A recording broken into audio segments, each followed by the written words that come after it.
10대 청소년의 사망 원인 1위는 11년째 자살입니다.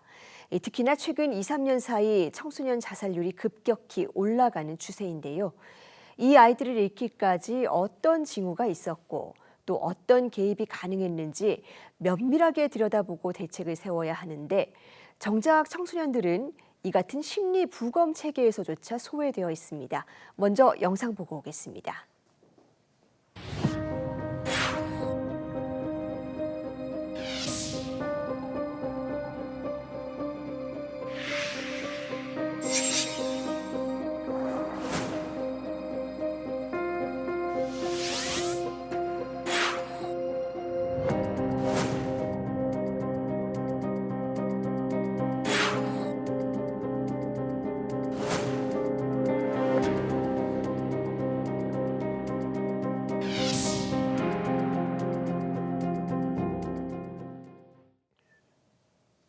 네, 이 연구를 직접 수행한 홍현주 한림대 성심병원 정신건강의학과 교수와 자세한 이야기 나눠보겠습니다.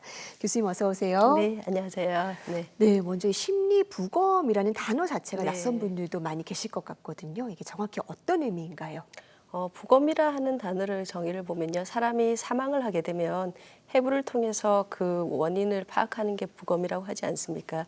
근데 만일에 자살로 세상을 떠나게 되면 어떤 과정을 통해서 자살에 이르게 되었는지를 탐색하려면 면담을 해야 될 겁니다. 근데 고인을 할 수는 없으니까 주변에서 고인을 가장 잘 아는 특히 청소년의 경우에서는 부모님의 면담을 통해서 이 사망에 이르기까지 과정을 살펴보고 탐색하는 연구를 심리부검이라고 합니다. 네, 마치 시신을 부검하듯 이 사망한 고인의 삶을 하나하나 되짚어보는 그렇죠. 네, 과정이라고 볼 수 그렇습니다. 있겠는데요. 네. 이번 연구는 이 자살한 청소년 36명의 삶을 되짚어본 국내 첫 심리부검 분석입니다. 저희 뉴스에서도 앞서 보도를 해드렸는데 이 연구진이 가장 주목한 부분이 어떤 점이었습니까? 저희가 이 연구를 시작한 게 10년도 사실을 넘었었습니다. 그때 이제 우리나라 청소년들의 그 데이터가 없었거든요.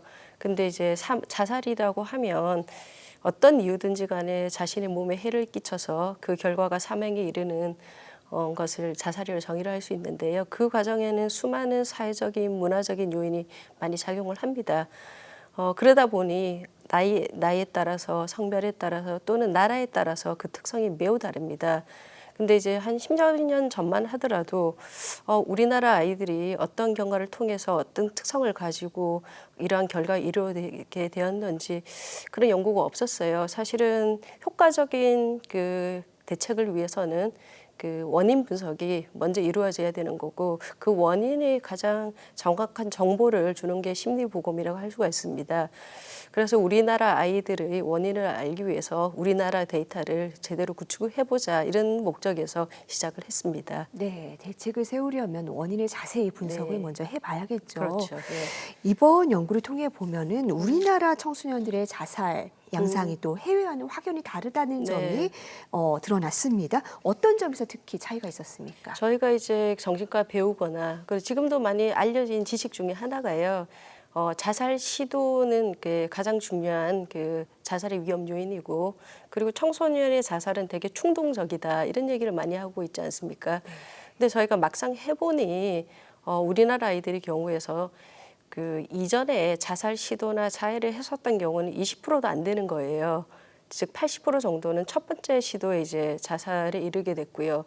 그리고 그 성격적인 특성이 그렇게 뭐 충동적이거나 뭐 급작스럽게 가거나 뭐 이런 거보다 급작스러운 행동을 하는 친구들이 아니라 사실은 굉장히 착실하고 소심하고 때로는 되게 감정을 억제하고 때로는 좀 약간 회피적인 그런 성향을 많이 가지고 있었고요. 이거는 이제 외국의 데이터들, 흔히 말하는 선진국하고는 굉장히 다른 결과인 거죠. 그리고 다른 나라 데이터들을 보면 특히 이제 외국 서양의 데이터들이죠. 그런 약물 중독이나 뭐 알코올 문제들이 같이 있는 경우들이 굉장히 많았는데 우리나라 아이들은 별로 그런 문제도 없었습니다. 이런 점이 이제 좀 다른 점이라고 할 수가 있을 것 같습니다. 네, 그러니까 겉보기에는 네. 별로 문제가 없어 보였던 아이들이다. 맞습니다. 예, 예. 그런데 이렇게 스스로 목숨을 끊는 그런 선택을 했는데 사실 이렇게 내면을 들여다보면 사망 전에는 우울 증상을 겪고 있던 네. 청소년들이 대부분이었습니다. 맞습니다. 예, 근데 예. 주변에서는 이걸 몰랐다는 거죠. 맞습니다. 예. 왜 그랬던 겁니까?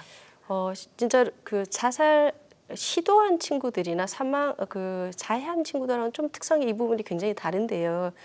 많은 선생님들이나 또는 부모님들이 정말 문제가 없었고 몰랐다 이런 얘기를 뭐 반 이상에서 사실은 합니다. 예, 그런데 이제 과연 선생님들이나 부모님들이 예민하지가 못해서 못 알아차려서 뭐 그렇게 보지는 않거든요. 이 친구들이 아마 이제 나중에 보니 이게 우울 증상처럼 이렇게 진단이 다 되는데요. 그리고 우울증이라고 하는 게 청소년 우울증이 특히 이제 사춘기 증상이랑 굉장히 비슷하고요. 그리고 우울증이 겉으로 나타나는 뭐 행동 문제라든지 본인이 뭐라고 말하지 않는 이상 주변에는 그냥 좀 힘든가 보다. 얘가 사춘기니까 좀 그런가 보다. 이렇게 좀 보고 있어서 막상 그 상황에서는 그 죽음과 또는 특히 이제 자살과 같은 그런 거를 연관짓기는 이제 나중에 보면 그런데 그때는 정말 좀 어려운 게 현실인 것 같아요. 예. 네, 청소년들의 정신건강 문제는 또 사춘기로 오인될 수가 있어서 예, 그렇습니다. 알아차리기가 어려운 거군요. 더 주의를 기울여야겠다는 생각이 들고요.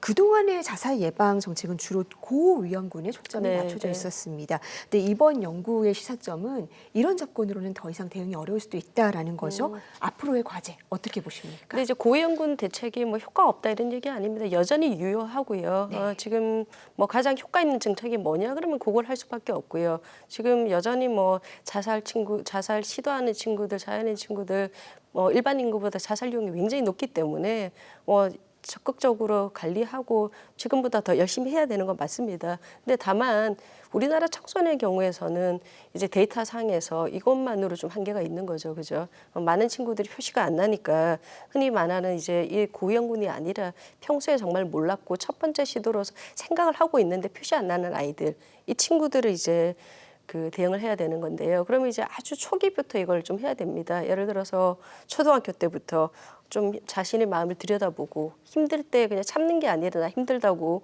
도움을 요청하고 그게 훨씬 더 건강하다는 거죠. 그리고 이제 스트레스가 있으면 뭐 피하고 이런 게 아니라 좀 적극적으로 대응도 하는 이제 마음의 근력도 좀 키워야 되고요. 그런 정신건강 문제나 뭐 정신과의 치료에 대한 그런 부정적인 생각보다는 잘 좀 치료를 받을 수 있는 정신건강 교육에 대한 것들. 그런 이제 보편적인 교육이 보다 적극적으로 좀 이루어져야 될 것 같고요. 아마 이제 그런 시도가 지금 이제 시작된 건 아주 고무적인 것 같습니다. 네.